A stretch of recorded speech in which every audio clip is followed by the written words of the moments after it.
Sama kayak kuas nggak sih bang? Iya, kuas juga. Karena kita juga di ayam geprek Alanyang, khususnya di cabang Sawar itu kan ada menu bebakaran juga, ada kayak ayam bakar dan segala macamnya itu. Kita pastikan bahwasannya kuas yang kita gunakan memang kuas yang halal, bukan yang dari bulu. Itu rules dari Allah, terus dibantu juga dengan owner supaya udah tepat waktu aja gitu. Jika kita menolong agama Allah, maka Allah akan menolong kehidupan kita dan meneguhkan kedudukan kita. Jadi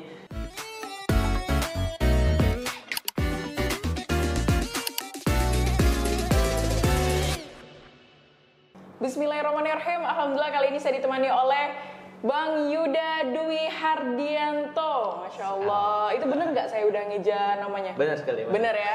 Nah jadi memang akrabnya dipanggilnya Bang Yuda ya, atau Bang Yud. Lebih singkat Bang Yud gitu.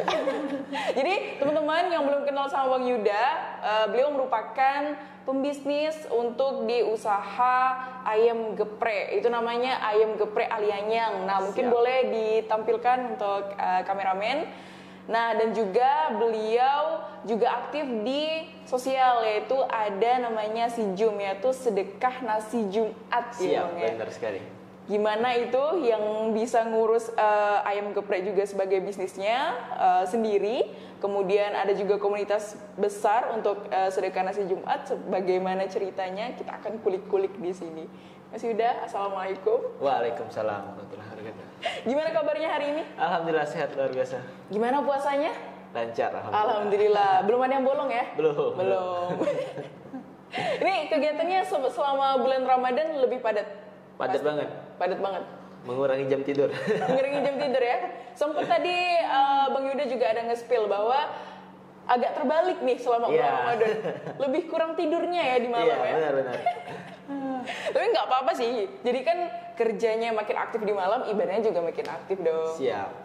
Belajar Qurannya juga makin aktif pastinya ya. Iya, apalagi dengan aplikasi Quran. Waduh, udah di awal nih, baru di awal kita nih. Oke, Mas Yuda, boleh diceritain nggak kenapa nih memilih ayam geprek sebagai bisnis utamanya? Apakah sebelumnya sudah pernah mencoba bisnis lainnya atau gimana? Kalau untuk ayam geprek ini bisa dikatakan ini bisnis pertama saya, yang mana dibentuk itu pada tahun 2017. Okay. Nah, pada tahun 2017 itu memang lagi hype-hype-nya kuliner ayam geprek. Di mana-mana itu ayam geprek gitu. Betul. Jadi kepikiran juga, boleh nih bikin ayam geprek, tapi harus ada hal yang beda dari ayam geprek lain-lainnya, seperti itu. Oke. Bedanya apa? Bedanya datang aja langsung ke outlet untuk mengetahui bedanya ayam geprek kita dengan ayam geprek yang ada di lainnya. Waduh, ini langsung kita ngasih tesnya langsung ya Bang jadinya ya. Iya, kalau nggak rasa nggak tahu. Iya, benar. Pasti beda ya. Di tahun 2017 itu umur berapa? Umur 19 tahun. Wow. 18, sorry. 18 tahun. Yes. Berarti baru lulus SMA? Iya, benar, baru lulus SMA. Tapi kan bukannya udah kuliah juga kan tapi? Sambil. Oh iya? Iya. Jadi bangun bisnis sambil kuliah juga? Iya, benar. Wow. Padahal sebenarnya nggak juga tertarik untuk melanjutkan ke perguruan tinggi kan, cuman ya karena tuntutan orang tua juga, yang inginkan anaknya pasti pendidikannya lebih tinggi kan daripada beliau. Nah, jadi ya udah saya jalanin aja dulu, jalani bersamaan dan alhamdulillah lancar. Oh sebenarnya tuh awalnya memang fokusnya ke bisnis aja sebenarnya ya. Wah, struggle-nya apa sih Bang selama menjalankan bisnis ini di awal-awal ya? Kalau di awal-awal yang namanya merintis ya pasti ada jatuh bangunnya lah kan. Jadi ada kayak ya kita gimana memulai bisnis ini harus berkeseimbangan dengan kehidupan kita gitu kan. Jadi banyak hal yang harus kita persiapkan mulai dari mental pastinya. Tapi itu di awal bukanya di depan rumah atau gimana sih Bang? Bener-bener kecil banget. Modalnya gimana? Itu awal buka itu kita masih di tempat yang saat ini masih ada, itu di Jalan Alanyang di pas depan kantor Dinas Perhubungan Kota Pontianak. Dan itu tempatnya kita masih sewa sampai sekarang gitu kan. Dan untuk modalnya sendiri itu kebetulan di tahun 2017 itu saya orang tua saya itu di akhir 2016 itu pindah ke Singkawang kan, ke kota Singkawang, ke kota kelahirannya gitu kan. Jadi memang saya sekeluarga itu asalnya dari Singkawang kayak gitu kan. Asli Singkawang rupanya. Siap. Jadi kembali ke Singkawang di 2016 akhir. Namun waktu ngerintis usaha di Singkawang agak kurang jalan nih kayak gitu kan. Jadi di tahun 2017 itulah saya pas lagi hype-hype-nya kuliner ayam geprek kan, dan kepikiran saya pengen juga bukanya. Ya udah saya telepon kedua orang tua saya, gimana kalau saya mau buka ayam geprek di Pontianak gitu kan. Akhirnya ya udah beliau siap untuk bantu modalnya juga. Berarti memang dari 2017 itu udah di tempat yang itu ya? Iya, sekarang ya? Oh berarti nggak ada pindah-pindah ya? Nggak ada sampai sekarang. Masih. Terus namanya Geprek Alianyang karena di Jalan Alianyang. Siap. Tapi ada buka cabang di jalan lainnya. Tapi ada buka cabang di jalan lain juga ya? Iya. Kirain bakalan ganti nama. Enggak. Kalau jalan apa misalnya Jalan Pramuka misalnya jadi Jalan Geprek Pramuka. Ternyata enggak ya? Tetap Geprek Alianyang ya? Siap. Jadi memberi namanya sesuai dengan nama jalan. Iya. Awalnya. Wah ini menarik banget. Saya kira mungkin Bang Yuda ini dengan orang tua membuka itu dari depan rumah gitu. Ternyata asli dari orang Singkawang. Dan menyewa di sebuah tempat. Kemudian ya sampai sekarang alhamdulillah berjalan dengan lancar ya Bang. Meskipun tentunya tetap ada struggle dan lain sebagainya. Namun ini bisnis pertama di usia muda, Masya Allah luar biasa. Meskipun mungkin kita nggak tahu ya gimana sulitnya abang dan juga orang tua, tentunya abang sendiri sebagai ownernya untuk mengembangkan bisnis ini gitu. Namun alhamdulillah sampai di tahun 2024 dan di 2023 kemarin itu ada buka cabang baru ya. Iya benar. Di usia muda, jadi teman-teman selagi ada niat pasti ada jalan ya Bang ya. Pastinya itu. Bayangin tinggal di Singkawang bukanya di Pontianak. Nah mungkin kalau teman-teman tinggal di daerah lain, bukanya coba di tempat lain, mungkin di situ peruntungannya mungkin bisa jadi ya Bang ya. Rezekinya lewat daerah lain justru. Iya, rezeki ada di mana-mana. iya, ini seru banget sih karena masih muda, SMA, baru lulus SMA sambil kuliah lagi. Ini ngambil jurusan ini ya Bang ya, guru ya? Iya, SPD kan? Pendidikan, ya. Iya, pendidikan, dan alhamdulillah juga udah selesai juga tuh dari berapa tahun ya? Lupa juga. Selesai 2021. 2021 juga lumayan ya normal lah istilahnya gitu ya Bang ya. 4 tahun. 4 tahun alhamdulillah tidak ada macet-macetan. Tidak ada.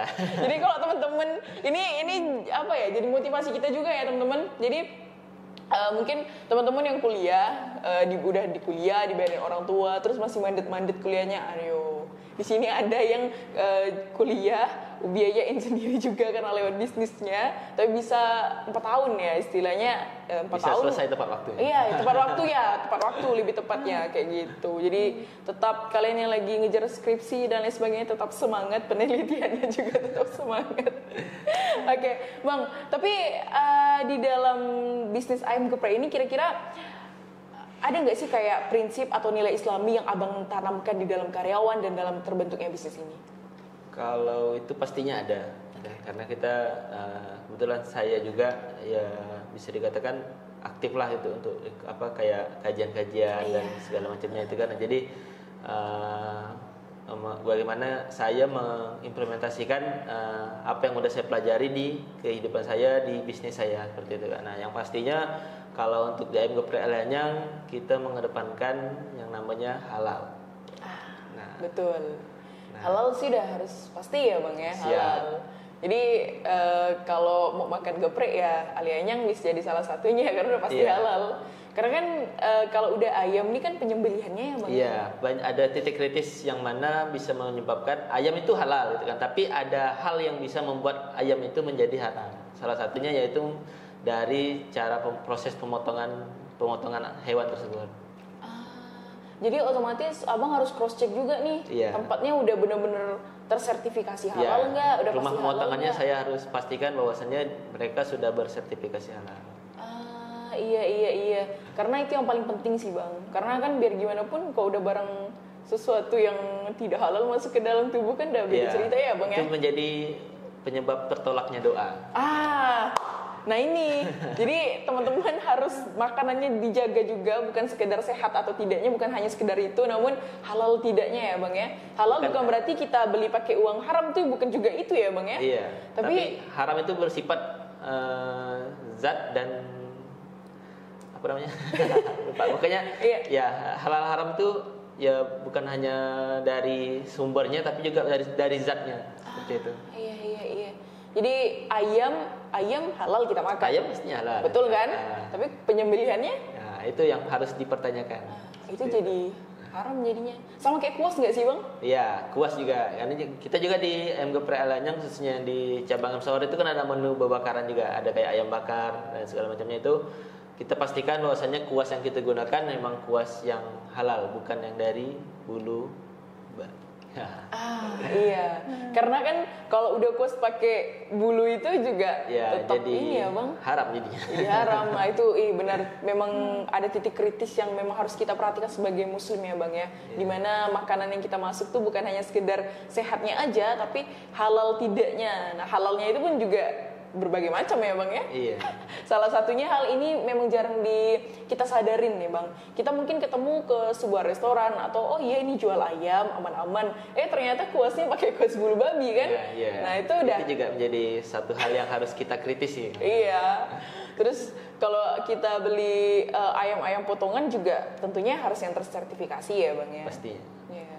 Jadi harus memilih restoran yang tersertifikasi halal.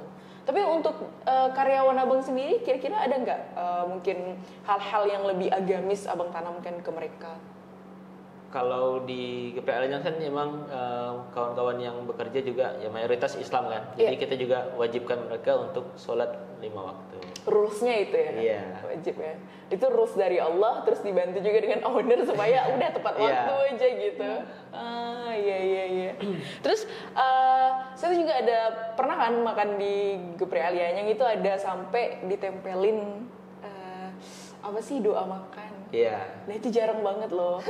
Kalau ini pengalaman saya pribadi ya bang, bahwa jarang banget ditempelin kayak doa makan, doa setelah makan gitu. Terus sampai disuruh harus cuci tangan terlebih dahulu. Itu terinspirasi dari mana sih bang?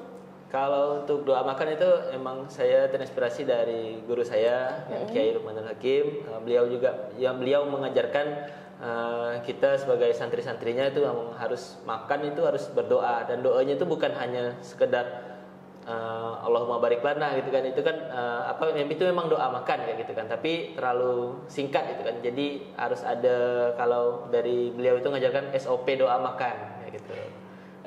Jadi doanya itu panjang gitu. Jadi biar apa yang kita makan itu betul-betul menjadi energi untuk kita berbuat kebaikan. Dari apa yang kita makan itu menjadikan kita hamba yang pandai bersyukur, dan apa yang kita makan juga menjadi wasilah untuk datangnya kehidupan yang berkah, tenang dan bahagia serta istiqomah dalam kebaikan. Masya Allah. Itu yang diajarkan oleh guru saya.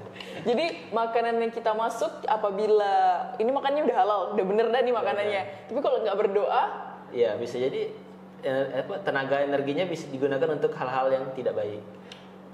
Gitu ya, jadi konsepnya ya? Iya, harus. Jadi dengan adanya doa, Bismillahirrahmanirrahim dan lain sebagainya, itu akan membantu membuat makanan yang masuk jadi energi baik untuk kita, untuk beramal soleh ya bang. Agar kita dilindungi oleh Allah itu dari hal-hal yang tidak baik. Masya Allah. Karena kan kalau nggak baca doa, temennya setan ya bang ya? Iya, pasti. Jadi itu kali itu bikin energi, kita bikin suatu hal yang tidak baik ya. Mungkin itu juga ngaruh nggak sih bang, kayak kefuturan kita? Ngaruh juga. Bisa jadi ngaruh ya? Iya. Masya Allah, luar biasa. Jadi sampai sedetail itu loh, ini memang kuliner seorang pegiat kuliner muslim yang tentunya menaruhkan prinsip-prinsip Islam di dalam bisnis yang dia jalankan, dan juga tentunya di dalam kuliner yang disajikan kepada masyarakat tentunya. Tapi bang, selama abang menjalankan bisnis ayam geprek ini, tantangan terbesarnya tuh menurut abang apa sih? Tantangan terbesarnya lebih ke inovasi dari kita sih. Jadi kan kalau kuliner nih, apalagi di Pontianak itu banyak sekali, apalagi dalam olahan ayam itu bisa diolah jadi berbagai macam produk kan. Iya, betul. Jadi berbagai macam brand. Jadi bagaimana cara kita menginovasi menu kita biar lebih update lagi sih. Jangan kan kalau nge-stuck di situ aja konsumen juga pasti bosan. Gitu kan. Nah, jadi kita harus inovasi entah apa ditambahin apa gitu. Nah, sambalnya dibedain misalnya. Jadi berbagai macam sambal. Jadi bukan sekedar ayam geprek doang ya Bang ya. Ayam geprek ada sambelnya. Terus paket yang geprek Alian yang jual ini juga termasuk murah loh. Murah banget. Dia jual pakai paket ya kan Bang? Kan satu paketnya 15 ya? 15.000. 15.000 tuh udah dapat TS sama sop dan juga ayam geprek ya, nasi sama gepreknya gitu. Dan ya kalau saya pribadi sih review pribadi ya tentunya itu bukan kecil, nggak kecil itu ya, memang porsi normal ya kita manusia makan pada umumnya Indonesia ya khususnya.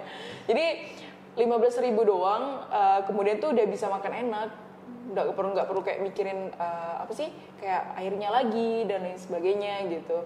Namun Abang menetapkan harga segitu tuh dengan persaingan yang luar biasa kan. Nah itu menurut Abang gimana dengan kompetitor-kompetitor?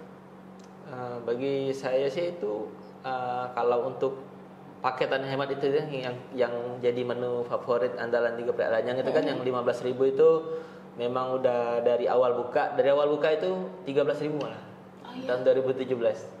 Tapi dari awal memang udah ada paketan gitu? Iya, udah kita paketkan 13.000. Naik itu ketika COVID kemarin. Jadi segala kebutuhan bahan-bahan pokok juga naik, ya jadi mau nggak mau kita naik 15.000 dan sampai sekarang masih 15.000 walaupun untuk sekarang kan kayak harga beras dan harga-harga lainnya juga pastinya naik nih. Tapi Geprek Lanyang tidak naik. Wah, itu tadi saya mau singgung. Serius, itu tadi saya mau singgung Bang. Karena gini, sekarang kan heboh udah banget di sosmed. Bahkan kehidupan nyata kita dalamin, beras tuh naik banget loh. Sampai paling murah 17.000 ya sekilo. Bener. Ya. Nah, 17.000 sekilo, kemudian jual tetap dengan harga segitu, nggak ada kenaikan dan lain sebagainya. Wah, luar biasa. Karena apa ya, sumber pangan ini kemarin kan mungkin di beberapa setahun yang lalu ya, itu kan minyak ya yang menunjuk naik kan. Goreng kan wajib pakai minyak nggak sih? Pokoknya naik semua nih. Pokoknya naik semua, tapi harganya tetap sama. Namun ya semoga kedepannya ada suatu hal perubahan mungkin yang lebih baik ya, biar nyaman, sama-sama nyaman aja gitu. Oke. Tapi untuk Bang Yuda sendiri, ini kan tentunya menjaga kehalalan, ya kan, menjaga kehalalan. Namun menjaga kualitas dari ayam geprek itu sendiri, bagaimana Abang menjaganya? Kualitas apa nih maksudnya? Ya, kualitasnya mungkin dari ayamnya adalah ayam yang pilihan yang premium misalnya, atau seperti apa sih Abang memilihnya dan menjaga hal itu? Kalau ayam kita dari distributor yang langsung kan, jadi memang kita udah minta juga sertifikat halal mereka dan kita cross check benar-benar, dan sebelum digoreng juga ayamnya kita pastikan dulu dalam kondisi yang terbaik, tidak ada yang busuk dan segala macamnya. Jadi kita cross check dulu lah sebelum kita hidangkan ke konsumen pasti. Berarti memang ada tim yang udah cross check yang masih mentahnya ya Bang ya. Yang masih mentahnya tuh di cross check dulu kira-kira ada bau nggak, ada ini nggak, ada yang itu. Karena kan ayam kalau udah salah penyimpanan bisa bau juga nggak sih? Benar.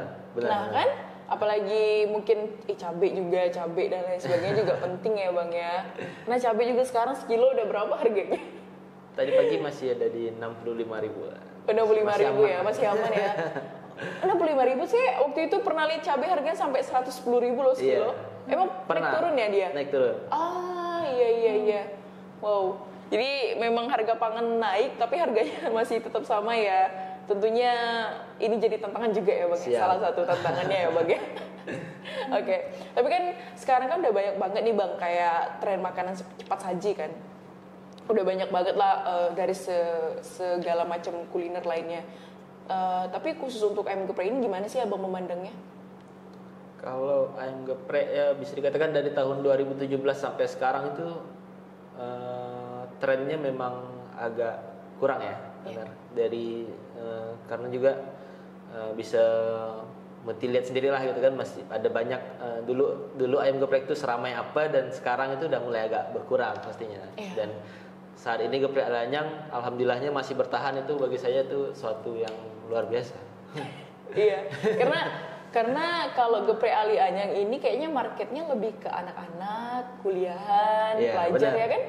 Target market kita memang anak-anak SMA, mahasiswa. Tapi kalau kita ngelewatin aja itu Geprek Ali Anyang ya kan, itu memang yang isinya tuh udah muda-muda semua.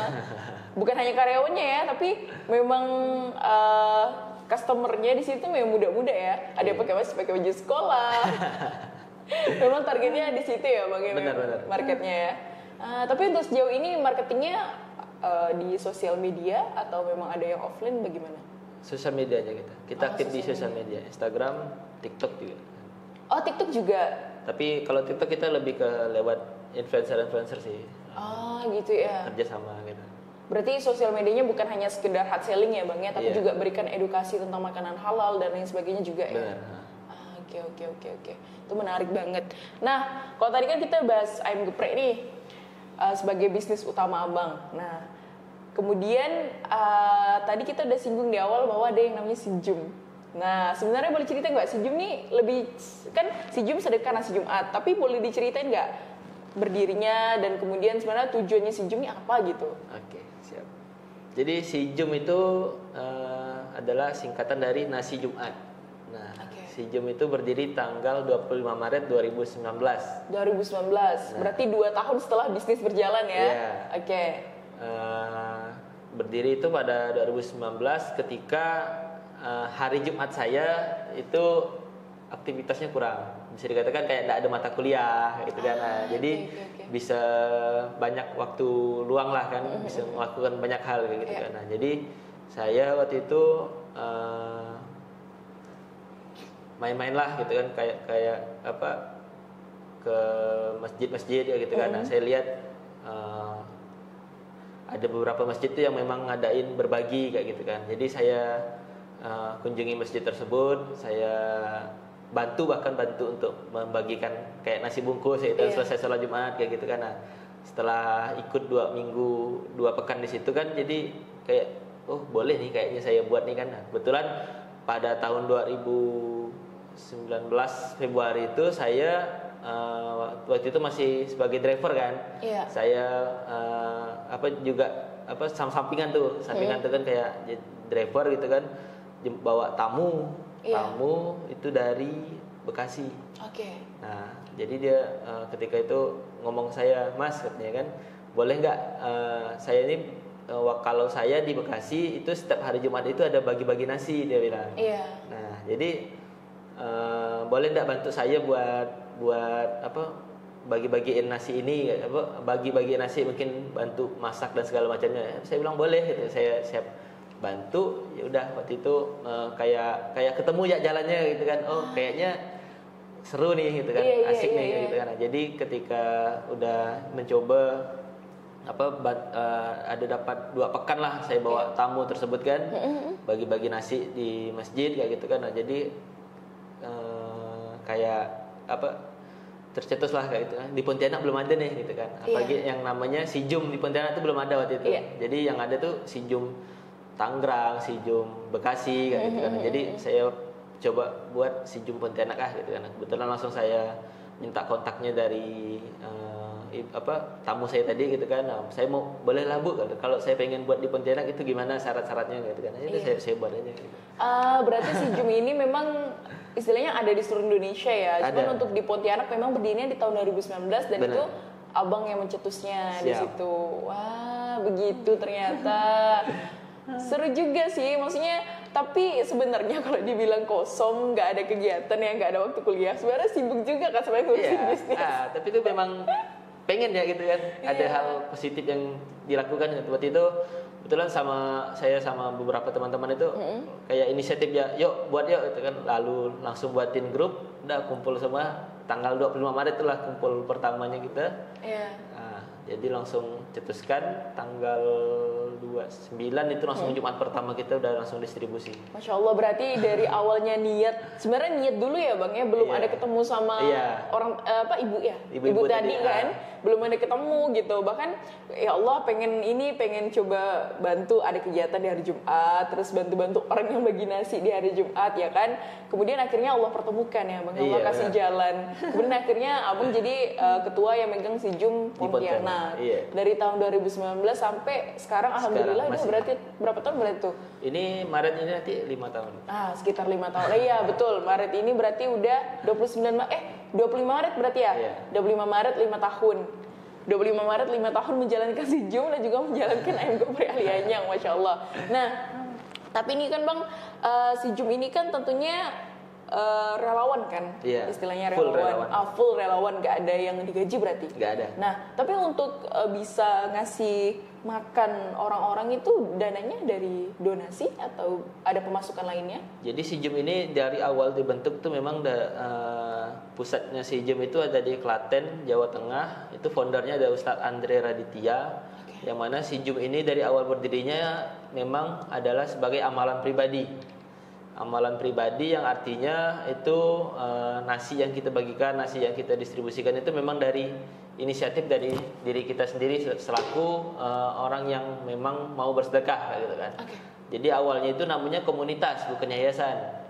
Nah, jadi komunitas Nasi Jumat Indonesia, dan memang isinya itu memang orang-orang yang gemar berinfak dan bersedekah gitu kan, dengan cara membagikan nasi bungkus tadi gitu kan. Nah, namun seiring berjalannya waktu, karena tadi basisnya komunitas kan, nanti kan kalau komunitas tuh ada sering kayak kumpul-kumpul kayak gitu kan, nah, catering dan segala macamnya, dan mendengar cerita-cerita dari teman-teman dari kota-kota lain bahwasannya mereka ketika posting kegiatan sedekah mereka ada orang yang ingin ikutan ambil bagian kayak gitu, kayak ikut pengen nitip sedekah kayak gitu kan. Jadi ya kita juga kalau basisnya komunitas kan tadi kayaknya ya kurang kuat kan. Nah, makalah kita bertransformasi jadikan sebuah yayasan biar bisa lebih profesional aja untuk segala laporan dan memang bisa dikemas secara profesional lah gitu.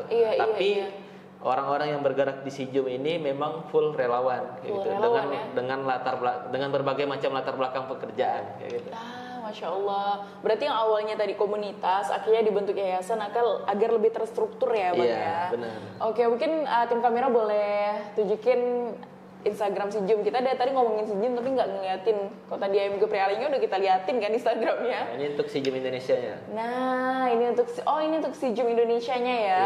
Berarti kalau untuk SIJUM Indonesia itu udah dari berapa? Udah dari tahun berapa Bang? 2016. Oh 2016? Iya. 16, 17, 18, 19, oh iya 4 tahun baru ketemu abang ya. Oh dari tahun 2016 ya, luar biasa. Yang Indonesia. Tapi pernah ada ketemuan antar ketua Bang? Ada pastinya, setiap tahun kita ada namanya gathering. Berarti untuk ini ya istilahnya untuk ngomongin ke depannya tahun ini programnya apa-apa aja laporan gitu. Juga. Terus ini ada yang terus bergerak berbuat baik untuk Palestina, itu gimana Bang? Program seperti apa? Jadi ini program kita membantu saudara-saudara kita di Palestina sih. Gitu. Kebetulan kita juga punya mitra kebaikan juga di sana. Jadi kita yang di Indonesia ngumpulin donasi, nanti dikirim ke sana tinggal diolah lagi. Kita jadi makanan dari kayak obat-obatan dan segala macamnya gitu. Ya. Oh begitu, jadi kita bisa juga donasi lewat SIJUM, nanti akan insya Allah disampaikan ke saudara kita di Palestina juga ya Bang ya. Berarti bukan hanya sekedar sebuah yayasan atau lembaga yang sedekah nasi Jumat doang, tapi bisa menjadi perpanjangan tangan kita untuk bersedekah dengan saudara kita yang ada di Palestina. Itu salah satu programnya, Masya Allah luar biasa. Oke. Baik Bang, tapi selama Abang mau 5 tahun ini kan ngurusin SIJUM, itu tuh tentunya kan SDM-nya kan berganti ya Bang ya? Pasti. Berganti. Nah itu gimana sih Abang menghadapinya? Banyak memang sih kawan-kawan yang memang ya keluar masuk juga di SIJUM, karena memang kita full relawan, jadi tidak ada hal-hal yang mengikat kayak gitu ya. Betul. Tidak ada hal yang mengikat yang mengatur individu tersebut buat harus datang dan segala macamnya gitu kan. Tapi kita juga dari saya pribadi juga menanamkan bahwasannya ketika individu tersebut sudah mengambil keputusan untuk bergabung, ya harus bertanggung jawab gitu dengan keputusannya kayak gitu kan. Minimal ada bantu untuk hadir di setiap kegiatan-kegiatan kita kayak gitu. Kalau untuk sekarang jumlah relawan SIJUM di Kota Pontianak kita ada kurang lebih 15-an orang. 15. Itu yang inti ya Bang ya? Yang emang relawan udah full dah itu, mau yang inti atau enggak itu 15 orang aja. 15-an orang yang saat ini kita mengelola kurang lebih ada 5 titik warung makan gratis di setiap hari Jumatnya. Oh, 5 titik warung makan gratis setiap Jumat. Itu satu masjid berapa Bang porsinya? Kurang lebih 100 sampai 120 porsi. Satu masjid ya? Iya. Wow, kali 5 berapa tuh teman-teman? Sekitar berapa sih? 500-an. Oh, 500-an ya? Iya, luar biasa. Terus ada nggak sih Bang? Kan Abang dari tahun 2019 ya? Nah, terus yang relawan yang ikut Abang dari tahun 2019 sampai sekarang ada nggak? Ada masih. Ada berapa orang? 4 orang gitu lah. 4 orang setia masih ya? Itu kalau boleh tahu latar belakangnya apa? Itu ada yang mahasiswa, ada yang ASN. Oh iya? Ada. Tapi waktu dia 2019 gabung SIJUM belum ASN. Belum ASN, iya. Namun sekarang udah jadi ASN, lu masih ikut serta ya Bang ya? Aktif. Masih aktif juga ya? Iya. Terus masaknya gimana Bang? Masaknya kita kalau untuk program reguler kita yang di hari Jumat kan, kalau selain di luar bulan Ramadan itu kita dari hari Kamis itu udah mulai ngelola. Jadi karena kita berbagai macam latar belakang kan, jadi ada yang bisa geraknya malam ya bergerak malam. Oke, berarti yang belanja ya Bang ya. Ada yang bisa gerak pagi ya bantu di pagi hari kayak gitu. Begitu. Berarti tetap masaknya tuh anggota yang 15 itu tadi? Iya, relawan. Kita masak sendiri, kita enggak ada beli-beli order-order gimana gitu. Karena biar lebih menghemat budget juga sih kayak gitu kan. Karena donasi juga kan kadang ada kalanya itu bersifat terbatas. Iya. Donasinya juga terbatas ya Bang ya. Nggak jor-joran juga ya Bang ya. Karena kan harus dikip kan untuk kedepannya. Iya sih. Soalnya kan saya juga udah lihat kan untuk akun SIJUM kadang tuh sering tuh posting yang lagi masak gitu. Makanya tadi saya langsung lontarkan pertanyaan masaknya gimana gitu. Kemudian untuk yang masak ini ternyata ya dari SIJUM-nya gitu. Terus untuk venue-nya Bang tempatnya gimana? Itu dari tahun 2019 seperti apa sampai sekarang? Tahun 2019 pertama berdiri itu kita numpang gitu kan di rumah teman. Kebetulan teman-teman itu memang ada ruangan kosong di samping rumahnya. Dia bilang pakai aja rumahku gitu buat kita kumpul-kumpul buat masak dan segala macamnya gitu kan. Sekaligus dapur pun pakai aja dia bilang. Paling lah nanti kita kayak gasnya kita yang beli dan segala macamnya gitu. Kita hanya tempat ya gitu. Nah, di tahun 2020 akhir kita pindah, kebetulan udah ada dananya. Kita kontrak rumah kayak gitu. Nah, di tahun 2022 alhamdulillah kita dapat wakaf tanah dari masjid. Jadi masjid yang kita distribusiin setiap hari Jumat tuh ngasihin kita tanah gitu kan. Nah, dibilang kan, Yud gitu kan. Dia awalnya nanya dulu bapak itu katanya dapur SIJUM di mana sih? Dia bilang kan, saya bilang lah di Dalan Sulawesi Pak. Rumah ke apa? Dia bilang kan, ngontrak Pak berapa setahun? Saya sebutkanlah nominalnya gitu kan. Dia bilang, oh sayang lah katanya. Nah, dia bilang bagus kau pakai aja tanah di belakang tuh katanya. Kau bangun gitu. Nanti biar dibantulah gitu segala untuk kebutuhan bahan-bahan bangunan segala macamnya gitu kan. Dia bilang pakai aja gitu. Ya udah kita pakai. Alhamdulillah sekarang udah berdiri dapur SIJUM di atas tanah yang berukuran 5 kali 10 meter nggak salah. Nah, jadi lumayan besar juga. Itu di Masjid As-Salam Jalan Budi Karya. Masya Allah, akhirnya ternyata juga ini meskipun dibantu donasi dan sebagainya juga istilahnya bertahap ya Bang ya.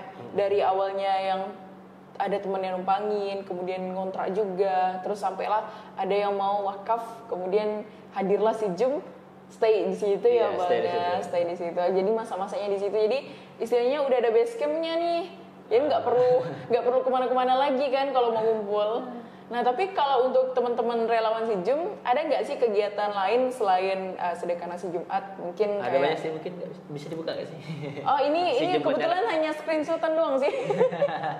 Kebetulannya screenshotan doang sih, jadi nggak bisa di itu. Tapi Jadi, kegiatan lain program mungkin? kita banyak. Program reguler kita itu ada berbagi nasi Jumat, terus ada namanya weekend 3M. Weekend 3M itu kita berakhir pekan dengan cara memuliakan, melayani, membahagiakan sahabat yatim dan penghafal Quran. Oke.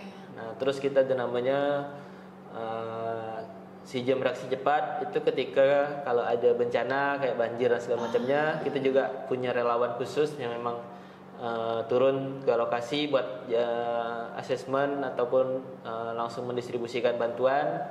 Terus ada juga program kayak bantu untuk pengadaan barang di pondok pesantren kayak gitu kan, kayak Iya. kadang tuh ada kurang sejadah atau Al-Quran dan apa segala macam, kita bantu mengakomodir lah untuk pengumpulan donasinya, nanti baru kita antarkan langsung ke panti asuhan atau pondok pesantren tersebut. Berarti memang untuk yang khusus si Jom Pontianak ya, itu tuh memang bukan cuma sedekah nasi Jumat, tapi juga ada apa ya, sedekah-sedekah lain ya istilahnya, program-program lainnya. Program-program lainnya gitu, dari Quran, terus perbantuan pesantren dan lain sebagainya gitu. Nah, tapi untuk kapabilitas dari SDM-nya gimana? Belajar Qurannya misalnya, nah itu gimana? Kita pastinya ada kajian khusus sih, memang setiap hari Jumat itu ba'da asar kita ada kajian khusus, itu memang langsung dari founder kita Ustadz Andre Raditya. Nah, kadang pun malam kalau beliau ada buat kajian online, ya kita juga pastiin buat relawan harus ikut untuk belajar, harus ikut ngaji juga. Oh, jadi ada ikut kajian, nambah ilmu lainnya, fikih dan lain sebagainya. Kemudian ilmu Qur'annya ngaji juga ya. Berarti dipimpin langsung sama founder dari si Jum ini ya, Bang ya? Benar. Masya Allah. Berarti selain daripada kita tentunya menjadi perpanjangan tangan untuk bersedekah nasi Jumat dan lain sebagainya, tentunya kapabilitas secara ilmu agama juga ditingkatkan di situ. Benar. Ya, Bang ya. Siap. Wah, menarik sekali. Nah, terus begini Bang, kan untuk sementara ini kan si Jum donasi, kemudian tentunya pakai dana pribadi juga. Benar. Dan lainnya. Nah, kalau lah pernah nggak sih kayak si Jum itu berada di titik kritis di mana dananya itu kurang buat ngasih satu masjid gitu, pernah nggak? Kalau itu sih pastinya pernah gitu kan. Dan memang karena tadi dari awal memang ruhnya si Jum itu adalah malam pribadi kan. Jadi ketika kita kurang, kita tinggal hubungin ya, maksudnya kita tinggal diskusi di grup ini gimana nih gitu kan. Kadang kawan-kawan langsung ya udah aku sekian gitu. Jadi memang udah bentuk dari awal, dan memang teman-teman tuh udah harus siap untuk nombokin gitu. Tapi itu jarang kali ya terjadi. Jarang, ya? tapi pernah. Iya. Pernah ya. Wah, ternyata pernah juga ada di titik kritis. Jadi memang benar-benar harus pakai hati sih. Tentunya ya Bang ya, karena kalau nggak pakai hati pasti berat tuh. Berat tentunya capek ya Bang ya, masak dan lain sebagainya. Capek itu pasti, itu manusiawi. Capek itu pasti. Belum lagi kayak akomodasi, mungkin kayak kalau lagi-lagi titik kritis ya, akomodasi kayak bensin dan lain sebagainya, itu kan kita yang nanggung ya jadinya. Nanggung pribadi. Wah, menarik banget. Tapi ini tadi kita udah bicara mengenai bisnis Abang ya, ayam geprek, kemudian juga si Jum. Nah, tapi kalau untuk kehidupan pribadi Abang gimana? Gimana Abang menyeimbangkan antara kehidupan pribadi Abang yang udah banyak nih, udah ada bisnis, kemudian ada juga kegiatan sosial. Gimana sih Abang menyeimbangkan dengan keluarga, membagi waktu dengan keluarga? Kalau saya sih lebih ke memang tipikal orang yang memang ya jalan nih gitu kan, tidak ada perencanaan yang terlalu terstruktur seperti apa gitu kan. Yang penting semuanya baik-baik ya, semuanya bisa berjalan dengan baik gitu. Tidak ada yang kayak misalnya saya sibuk di si Jum, lalu keluarga saya anak istri saya lalu diterabaikan ya gitu. Itu enggak, pastinya tidak seperti itu. Dan memang ya jalan aja lah gitu. Iya. Yang penting bawa happy ya. Iya, jadi tidak ada suatu hal yang benar-benar terprogramkan juga ya Bang ya. Hanya saja jangan sampai keluar dari syariat, keluar dari kelalaian dan tanggung jawab juga pastinya. Kalau untuk Abang pribadi tentunya. Benar. Nah, tapi kalau untuk belajar Qur'annya gimana? untuk abang. Gimana abang belajar Quran abang saat ini bagaimana? Kemudian dengan keluarga juga seperti apa? Kalau saya ya belajar Qurannya ya sama seperti ya manusia pada kebanyakan lah gitu kan. Kita belajar Quran ya pasti kayak gitu kan. Nah, terus bagaimana saya mentadabbur Qurannya ya dengan tadi kita ikut kajian kayak gitu. Nah, karena paling penting dalam Quran tentunya selain kita belajar memperbaiki huruf bacaan, itu gimana kita mengimplementasikan dalam kehidupan sehari-hari ya bang ya. Dan itu sudah tentunya sudah diusahakan untuk melakukan dari ikut kegiatan. Harus diprioritaskan sih. Gitu. Harus diprioritaskan ya bang ya tentunya, karena pedoman kita kan Quran ya bang ya. Nah ini kan bulan Ramadan nih ya kan. Si Jum itu gimana kalau udah bulan Ramadan? Si Jum itu padat banget jadwalnya. Kurang lebih kalau itu ada sekitar 15-an agenda yang harus kita laksanakan di Ramadan ini. Jadi kalau si Jum itu setiap harinya kita menyediakan makan malam gratis untuk orang-orang yang berbuka puasa di Masjid As-Salam Jalan Budi Karya. Nah, terus di hari Jumatnya kita mendistribusikan nasi kotak itu kurang lebih di 10 titik masjid yang ada di Kota Pontianak. Wah, jadi lebih banyak dong? Makin banyak harusnya. Terus kita ada setiap hari Ahadnya kita ada bukber bareng santri. Nah, santri yatim dan menghafal Quran tuh di Masjid As-Salam juga. Terus kita ada parsel ini nanti menjelang dekat-dekat Lebaran kita ada namanya parsel Lebaran. Itu kita peruntukkan untuk santri yatim penghafal Quran, lansia, guru ngaji dan fisabilillah. Nah, terus ada juga program sembako mini untuk pejuang nafkah. Jadi dan ini memang program ini juga masih terencana dan mungkin akan terselenggara dalam waktu dekat ini. Jadi kayak kita bungkusin sembako gitu kan, hanya untuk yang kayak untuk sekali makan aja gitu, tapi lengkap. Ada berasnya, ada telurnya, ada tehnya, gula dan segala macamnya kayak gitu kan. Nah, itu kita peruntukkan untuk pejuang nafkah yang memang lagi berjuang kayak di jalanan atau apa gitu. Jadi ternyata di bulan Ramadan jauh costnya jadi lebih besar dong. Lebih besar pastinya. Lebih besar karena kalau biasanya di 5 titik doang, nah sekarang harus ada di 15 titik ya? 10 titik ya, 10 titik masjid. Dan tentunya ya costnya akan lebih banyak ya. Dikotakin lagi. Terus kemudian untuk SDM-nya tentunya para relawan si Jum jauh lebih padat lagi ekstra kan. Oke. Nah, ini kan tadi kan kita bahas bulan Ramadan, belajar Qurannya dan lain sebagainya. Kok kita ngomongin Quran itu, ayat favorit abang apa sih? Quran surah Muhammad ayat 7. Apa tuh?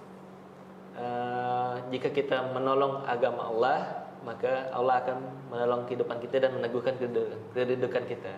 Jadi konsepnya di surah Muhammad ayat 7 itu tolong dulu baru ditolong. Jadi kita menolong orang lain, sebenarnya bukan menolong orang lain konsepnya. Kita menolong diri kita sendiri kayak gitu. Jadi mengundang pertolongan dengan cara tadi menjadi wasilah untuk kebaikan orang lain seperti itu.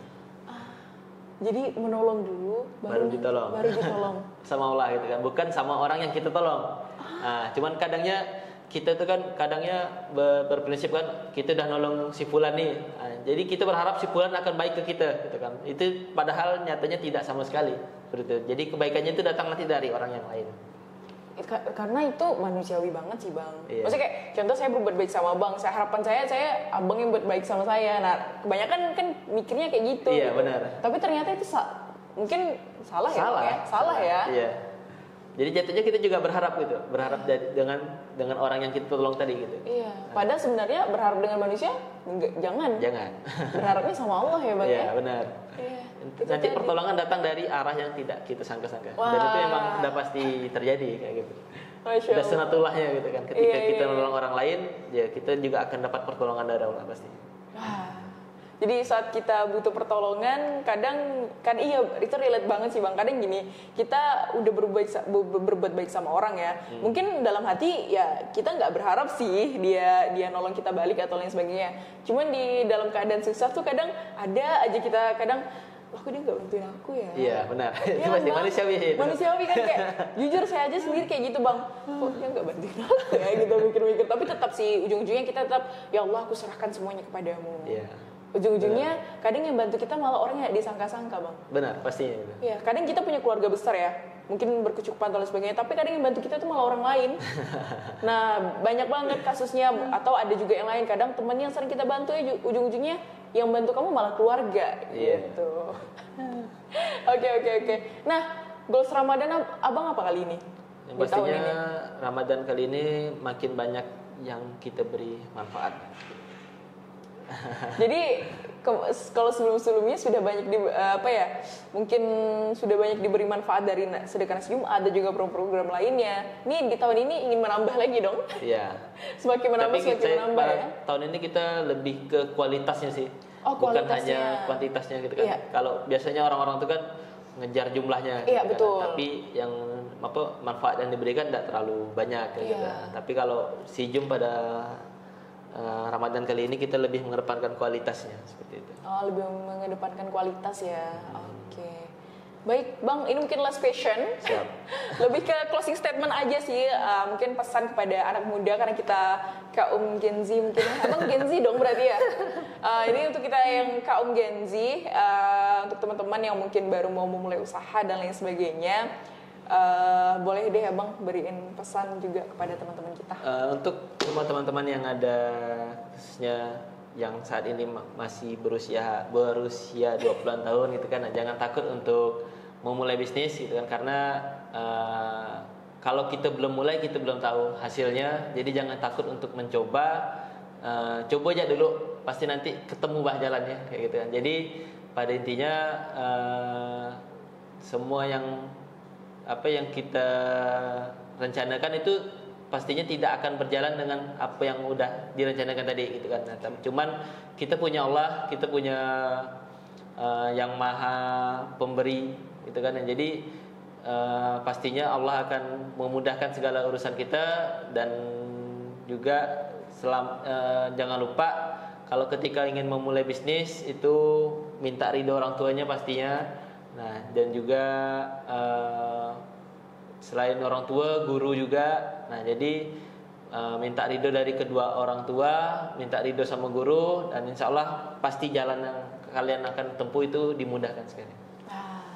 Jadi teman-teman yang mau buka usaha, ini bukan cuma perkara modal ya Bang ya. Karena kalau udah usaha pasti larinya ke modal Bang. Benar. Duniawi banget kan gitu. Nah tentu selain daripada itu, yang paling penting adalah ridho orang tua. Kemudian kalau bisa ada gurunya juga. Selain daripada guru agama, juga ada mentor ketika kita membuka bisnis. Jadi kita membuka bisnisnya nggak asal-asal ya Bang ya. Benar. Nggak cuma asal-asal. Jadi kita kadang gini, bikin bisnis tapi keuangannya tidak dibukukan misalnya, itu kan juga sulit kan, kita mau ngatur keuangan kita gitu. Terus kemudian dibukukan tapi pencatatannya tidak benar contohnya, itu kan sulit juga ya Bang ya. Benar. Nah jadi memang kalau udah orang ketika kita buka bisnis memang kita jadi multitasking. Pasti Abang begitu juga, jadi juga keuangan juga, jadi juga penyedia pasokannya juga, tukang masak juga, nganter juga, jadi otomatis jadi multitasking. Iya, harus itu. Iya. Apalagi kalau untuk di awal kayak gitu. Jadi jangan berharap ketika mulai bisnis itu langsung autopilot gitu, enggak. Di awal tetap kalian pasti harus turun dulu, kalian harus menguasai medannya dulu. Jadi ketika udah berjalan gitu kan, kalian tahu di mana celah-celahnya kayak gitu. Iya. Jadi istilahnya kalau sekarang udah punya karyawannya masing-masing, keuangan dan lain sebagainya udah ada karyawannya. Nah, tapi sebelum ada itu ya kita udah menguasai. Udah tahu dan harus menguasai juga. Masya Allah, tabarakallah. Bang, jazakallah khairan. Terima kasih banyak sudah menerima undangan dan mau sharing-sharing di podcast Qora kali ini. Semoga teman-teman yang mendengar insya Allah dapat terinspirasi, tercerahkan dan memberikan manfaat juga untuk kita semuanya. Apabila dalam podcast ini, selama berjalannya podcast ini terdapat salah kata atau salah tingkah laku, kami mohon maaf. Jazakumullah khairan semuanya. Wassalamualaikum warahmatullahi wabarakatuh. Waalaikumsalam.